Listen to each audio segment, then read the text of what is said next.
Hi, I'm Claire Varley and welcome back to the home of EDFL Web TV, the Pascoe Vale Hotel. This season we'll be coming to you weekly right here on the EDFL YouTube channel, so make sure to subscribe to keep up to date with all our videos. It's been another action-packed week in the EDFL, so let's jump straight into this week's top talking points. Thanks, Claire. Yes, we're at Essendon due to Stars this week down at the club rooms at Nipper Jordan Oval, watching one of the top teams in Essendon Forward Division 1. But Adam Russell, who joins me for the preview video, will start by looking ahead to the weekend in Premier Division and the radio game. I'm going to lead off and ask you who you think will win this one, because you've seen Pascoe Vale more recently than I have. Who do you think is going to win the battle of the last remaining unbeaten teams in Premier Division? Well, I saw Pascoe Vale firsthand last week and they were very strong. I think Aberfeldy haven't been challenged so far this year. I think if Pascoe Vale can bring intensity at the start of the game, they might be able to get a jump and some momentum and take it home. Well, that's a big call. I think that Aberfeldy will win, but I'm basing that, I reckon, on the Aberfeldy forward line versus the Pascoe Vale back line. Be very interested to see how some of the head-to-head matchups go there, who they assign Gareth Donald and TK Paeti to in that Aberfeldy forward line, because with Johns and Kefford and also Kyle Reimers all kicking goals, all finding ways to hit the scoreboard, it's a big task for Pascoe Vale this weekend. So Aberfeldy in a close one for me, and I wouldn't be surprised if Paco do win the midfield battle and starve that Aberfeldy forward line and find a way to win in that sort of fashion. So Adam, what's the next game you'd like to look at in Premier Division? We've got West Coburg and Airport Westoe. Is the winner 100% safe from relegation? Well, it's a big call, but this would be win number 2 for the team that wins this game, and with Northern Saints on 0 and really not at the races when it's come to taking on their fellow relegation battlers, well beaten by West Coburg and Airport West already this season, I'd have to say yes. I reckon 2 might be enough to guarantee safety. The loser, though, doesn't have a safety net for the next time they play the Saints, so it'll be high stakes for the team that gets beaten. What about the remaining games in Premier Division? Who have we got playing each other this week? Well, in a couple of quick picks, Teo, we've got Greenvale versus Keilor. Still Greenvale for me. Hard to back against their good form. You saw Greenvale last week, just briefly. Yes. How important was the injury to Tom Hill in the game? And if he is back this weekend, do you think that they will beat Keilor? I think the injury to Tom Hill, it was almost game-changing. That was when the momentum really swung back into Pascoe Vale's favour. If he doesn't play, they might be in trouble. He was a dominant forward on the ground, but if he does play, I think they're looking very strong. All right, so Greenvale for both of us. Yes. What are the other 2 games? We've got the Northern Saints versus Strathmore. Well, Strathmore a clear favourite here. I know it's at Charles Mutton, but it was actually closer at Lebanon Reserve at Strathmore's home ground last year than it was out at Northern Saints. So Strathmore for me in that one. Strathmore also from my end. Avondale Heights versus Marby Park. Ooh, this is an interesting one because, of course, Avondale Heights are having a bit of a revival at the moment. Marby Park with a good come-from-behind win last week.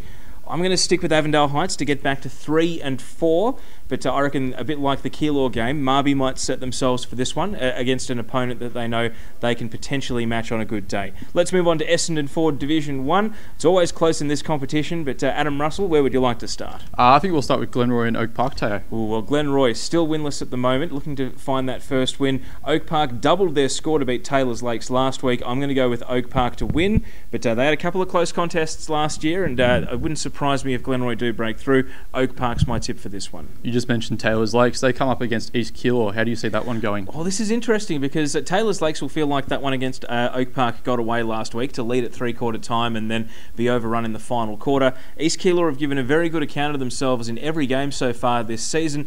I'm going to tip Taylors Lakes, but not with a great deal of confidence. I reckon East Keilor will have their sights set on this one as a potential second win of the season. Now, Hillside, they came back from that dramatic win last week. They come up against Tullamarine at Tullamarine. How do you see that one? Well, I've heard a few accounts of Tullamarine's game plan against Essendon due to Stars. They tried to turn it into an arm wrestle and a real lockdown game. I think they might open the shackles a little bit more against Hillside and try to outgun them in the midfield.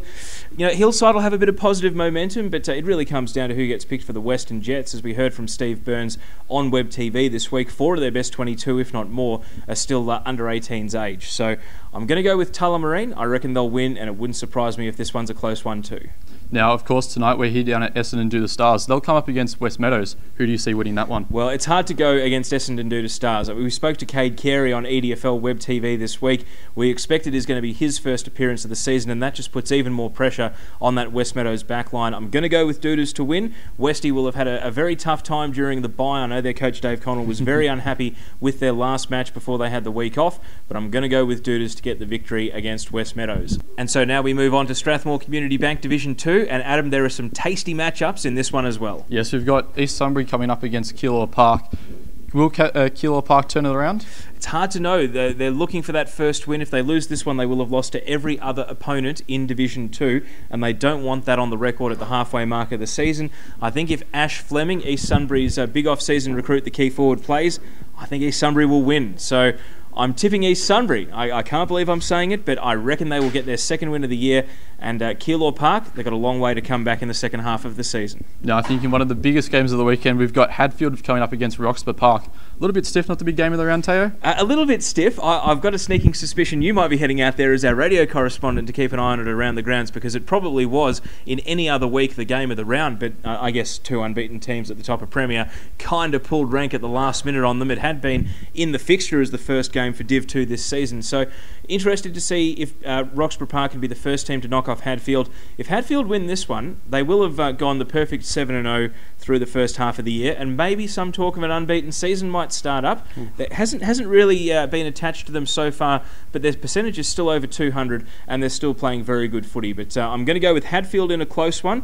Hopefully, for the sake of the overall competition, Roxburgh Park make them earn it all the way. Definitely, and in the last few games of the round, we've got Jacana versus Moonee Valley. Well, this is an interesting one because Moonee Valley are on a losing streak at the moment after winning their first four, and Jacana will be pretty disappointed with how things ended up against Coburg Districts last week. I'm going to go with Moonee Valley. Jacana, though, wouldn't surprise me if they got back on track. And in the last game, Burnside Heights, finally on the winners list, they come up against Coburg Districts. Well, I don't think it's going to continue for Burnside Heights this week. All due respect to all our viewers from Burnside Heights, but Coburg District's just a little bit too good at this point in time. I will be keeping a keen eye on the quarter-by-quarter scores, though, to see just how close Burnside Heights can keep this one. Adam Russell, thanks for stepping in and doing EDFL Web TV this week. You've been a great eye on games around the grounds this year, and I look forward to having you back in the commentary box on EDFL Radio in the very near future. Thank you, Teo. And make sure you join us on Saturday from 1 p.m. Get the EDFL Team app if you're out of range for 98.9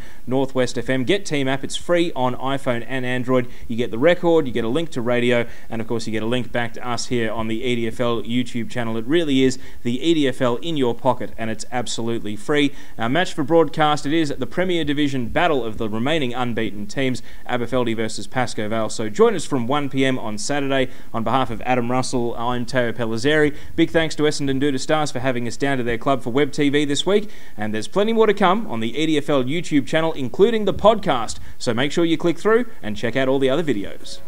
That's it for this edition of EDFL Web TV. Make sure to subscribe to this channel to get all our updates as soon as they go online. I'm Claire Varley, and we'll see you back here at the Pascoe Vale Hotel soon.